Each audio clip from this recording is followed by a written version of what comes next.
est mort. Leila Khaled est aussitôt emprisonnée. Mais pas pour longtemps. Car à quelques milliers de kilomètres de là, 3 autres avions ont été détournés par des pirates du groupe de Leila Khaled. Ils ont atterri sur un aéroport désaffecté aux mains des Palestiniens, à Zarqa, en Jordanie.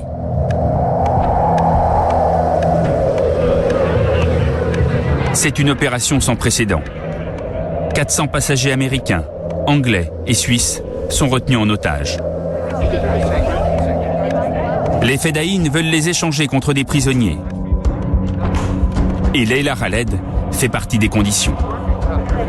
Our demands and conditions are very clear, and we will not go back on them no matter what happens.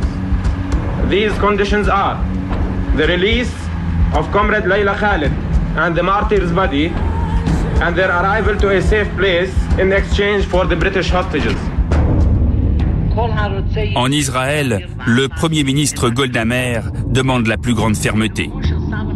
Elle ne veut pas que les Anglais libèrent Leila Khaled. What are they going to do when they'll be free? This young lady will go to a convent. She will get married and raise children. She will go back to her teaching position. She announces. She will do it again. She will try to do it again. I don't know on which plane after this. Après 6 jours de tractation, les otages sont relâchés. Ils sont encore tout surpris de leur aventure. La plupart n'avaient jamais entendu parler de la Palestine.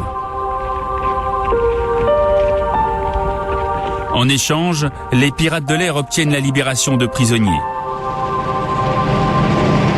Et une fois encore, devant les caméras du monde entier, ils font exploser les avions.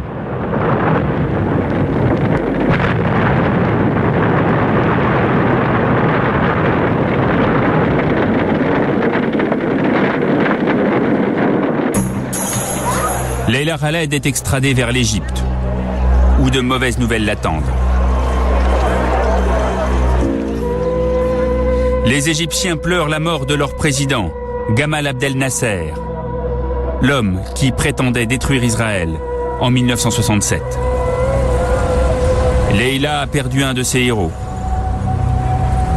Mais d'autres événements, plus graves encore, se sont produits dans un pays voisin.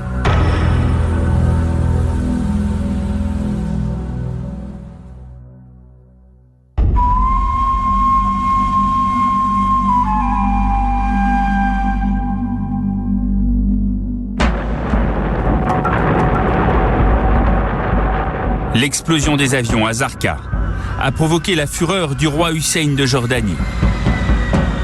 Depuis quelque temps déjà, le roi ne supporte plus ces Palestiniens qui se croient dans son pays comme chez eux. Leurs milices contrôlent des quartiers entiers de la capitale, Amman. Certains de leurs dirigeants appellent même ouvertement à renverser le roi. Hussein sait qu'il est en danger. L'explosion des avions est le prétexte qu'il attendait.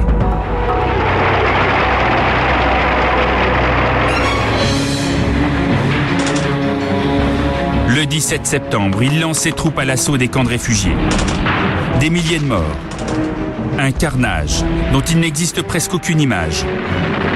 Et que les Palestiniens appelleront Septembre Noir.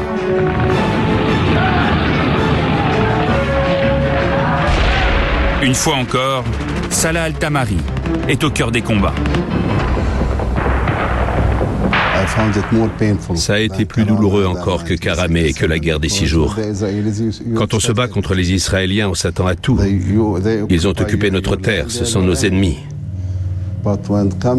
Mais là, c'est la Jordanie. Ce sont nos frères. On fait partie du même peuple, de la même nation, de la même culture. Malheureusement, c'est arrivé. Et on a payé le prix fort. Un nouvel exode commence.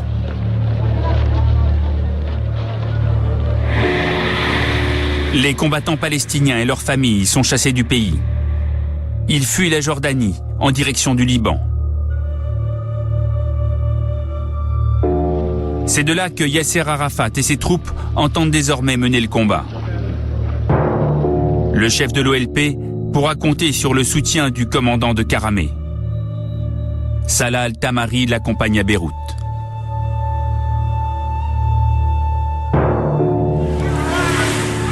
Leila Khaled aussi part au Liban. Désormais, elle s'occupe de l'instruction dans des camps d'entraînement. Ces 2 détournements ont fait d'elle une star. Mais l'époque des prises d'otages qui se termine bien est révolue.